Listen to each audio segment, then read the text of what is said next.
Frank Mirahmadi's career, like many race callers, has been defined by movement, moving from job to job, moving his tack back and forth across the country.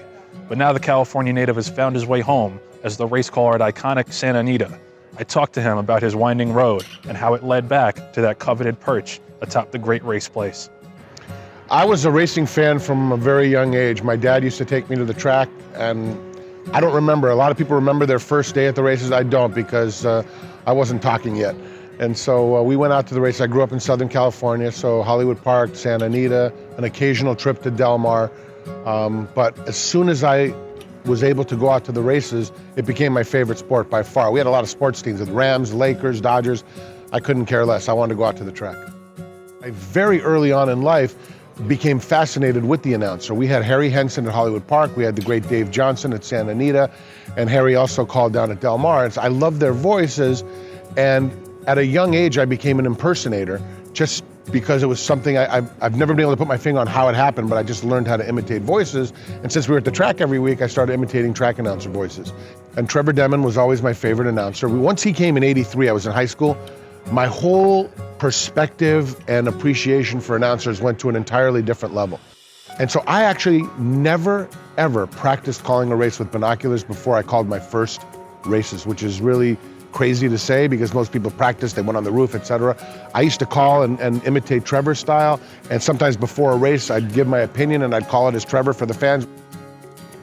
I just picked up the phone. It was instinct. And I called the track and I said, "My name is Frank Mirahmadi." I got the track president on the phone. I was a salesman, so you know how to get to the guy. You know, it's just like, that's a skill. You got to just kind of get through. Eventually, he invited me to call 2 races into a tape recorder in the press box. That was the first time I ever called a race in binoculars.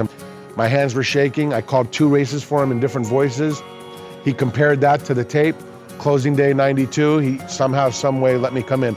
I still can't believe the way it happened, because if I don't get him on the phone that first time, I probably never call him again. And if I don't go and do that and experience that adrenaline and the feeling of calling a race as my idol to begin, it never happened. So I just think it was meant to be. Larry Collmus left the job at Monmouth Park, and that is certainly one of the most coveted positions there is. They offered me the position, and I've enjoyed that immensely. And you're calling on the Jersey Shore, you get to call the Haskell, I got to call American Pharoah. I've traveled now for 22 years around the United States away from my home in California to do this. And I've maintained other jobs because I've had very limited years where I actually worked year-round announcing.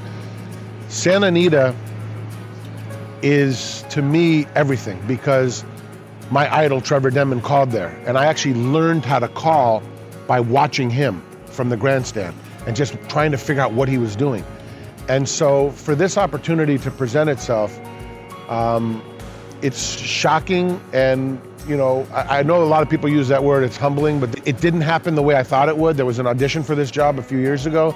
I left the job at Oaklawn just wanting to put all my eggs into that basket, and it didn't work out at the time. And after that, I went through some health issues where the doctor at Monmouth Park and his insight saved my life. The grace of God is the only way I can really describe that, because I just, it's hard to comprehend. You know, when that press release came out, just to look at that and to know that they want me there to give my energies to that place. One thing, as I've always done anywhere I go, I give them my heart and soul, but I will work even harder than I already have because I'm a perfectionist, and to know that I'm there in that booth where some of the all-time legends have called. To me, Santa Anita is everything. So there's just, you know, they call it the great race place. I wanted to say in the press release that I refer to it as the greatest race place. They're all set, and away they go, the Thoroughbred Daily News. They call it the TDN, but let me tell you this right now, ladies and gentlemen, when the breeding world wakes up, they're gonna do one thing, and that's gonna go to Thoroughbred Daily News. Thanks for being with us, and now, good night to you all.